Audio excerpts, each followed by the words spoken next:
Salam sejahtera kepada semua pelajar. Cikgu harap semua pelajar dalam keadaan yang baik dan sehat.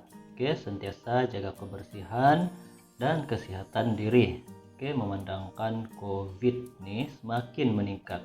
Kita teruskan dengan topik kita pada hari ini, yaitu 7.3 minda yang sehat. Sebentar lagi kita akan tahu apa itu minda yang sehat. Berikut adalah hasil pembelajaran di mana murid boleh mewajarkan keperluan masyarakat yang mempunyai minda yang sehat. Seterusnya, apa itu minda? Apa itu minda dan apa itu minda yang sehat? Sebentar lagi juga akan terangkan apa itu minda dan apa itu minda yang sehat. Minda merupakan fungsi otak yang berkaitan dengan kesadaran kita seperti personality, pemikiran, ingatan, pertimbangan, intelek, dan emosi. Manakala minda yang sehat ialah keupayaan otak untuk menakul dan berpikir, di mana mampu membuat pertimbangan yang logik sebelum mengambil sesuatu tindakan. Jika Anda mempunyai suatu masalah, Anda perlu membuat pertimbangan yang logik agar tindakan yang kamu ambil itu adalah benar. Kita lihat slide yang seterusnya. Ini adalah ciri-ciri individu yang mempunyai minda yang sehat. Yang pertama, bertimbang rasa. Berpikiran terbuka. Berpikiran terbuka, jangan tertutup. Tidak emosional.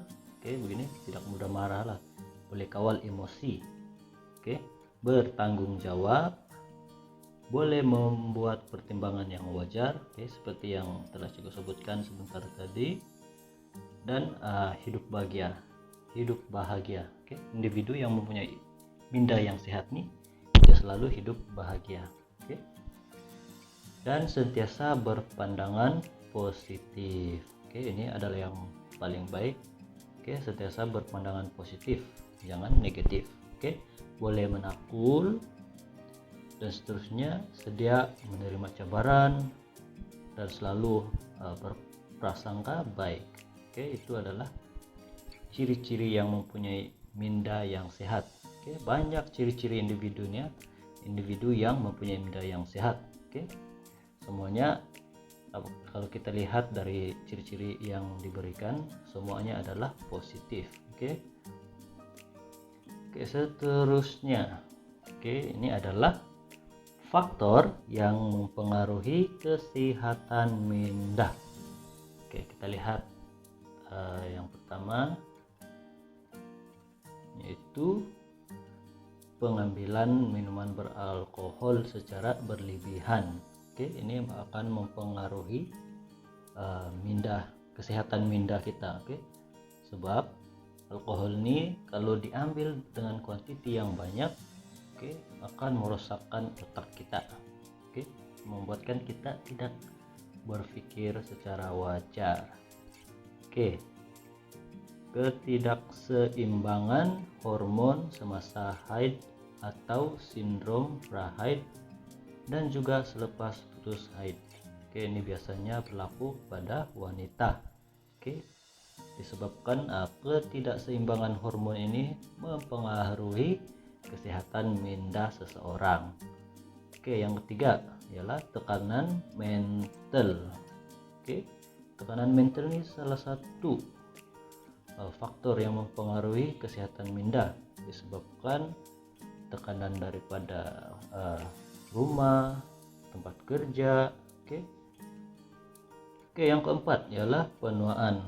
Ini adalah faktor usia. Semakin usia kita meningkat, kita punya daya pemikiran akan semakin berkurangan.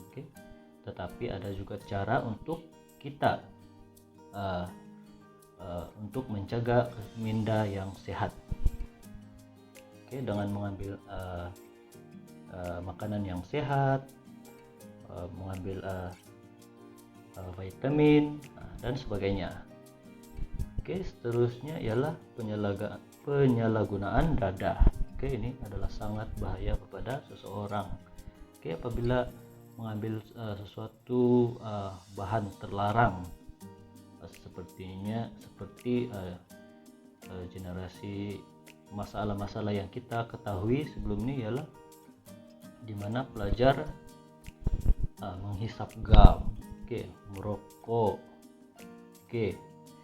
hisap batu. Itu adalah sesuatu perkara yang tidak baik dan boleh merosakkan otak kita, yaitu minda kita tidak akan sehat dan kita pun tidak akan berpikir secara wajar, rasional dan positif.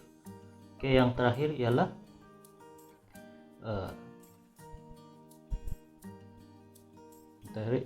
ialah kecederaan pada bahagian otak akibat jangkitan mikroorganisme, patogen, kemalangan dan tumor. Ini adalah salah satu faktor yang mempengaruhi kesehatan minda apabila berlakunya kecederaan.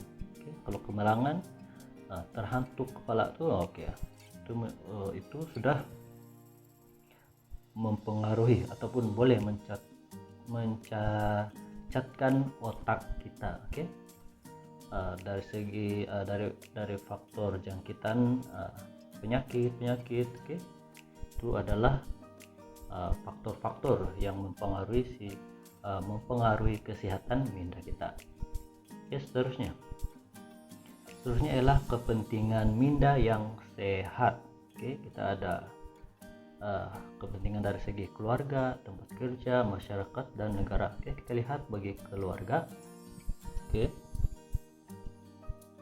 Sini adalah kepentingan minda yang sehat untuk keluarga adalah keluarga bahagia. Keluarga kita akan bahagia dan menjadi contoh dalam keluarga, bijak membuat keputusan.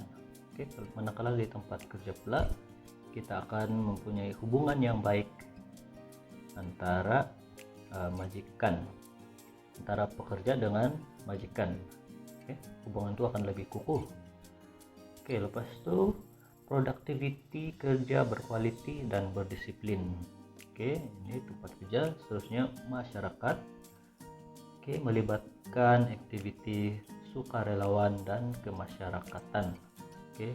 Dan sedia menerima kritikan. Bagi negara, sentiasa berpikiran positif dan menjana ekonomi negara. Kita lihat untuk slide seterusnya. Ini adalah langkah-langkah ke arah minda yang sehat. Menjaga kesehatan badan, ini adalah sangat penting, untuk menjaga minda yang sehat. Itu menjaga kesehatan badan, jagalah sebaiknya. Bersenam dan mengamalkan pengambilan makanan yang seimbang. Makanan yang seimbang ya. Jauhi pengambilan dada dan alkohol. Ini harus kita elakkan. Dan sentiasa membuat refleksi diri. Sentiasa buat refleksi diri apa yang telah kita buat. Kita lihat kelakuan kita sama ada benar ataupun salah. Seterusnya menghargai diri dengan meningkatkan keyakinan diri. Meningkatkan keyakinan diri. Bersikap positif dan produktif. Ini adalah langkah-langkah ke arah minda yang sehat. Sampai di sini saja kita punya topik pembelajaran. Kepada semua pelajar, Cigo akan sediakan ada beberapa soalan untuk pelajar jawab. Nanti Cigo akan berikan soalan-soalan ini kepada pelajar melalui grup WhatsApp, dan Cikgu mohon kepada semua pelajar untuk jawab soalan yang Cikgu berikan. Oke, sampai di sini saja kita punya pembelajaran hari ini. Cikgu harap semua pelajar dapat info yang penting dalam video ini, dan catatlah isi-isi yang penting sebagai nota. Oke, itu saja dari Cikgu. Sekian dan terima kasih.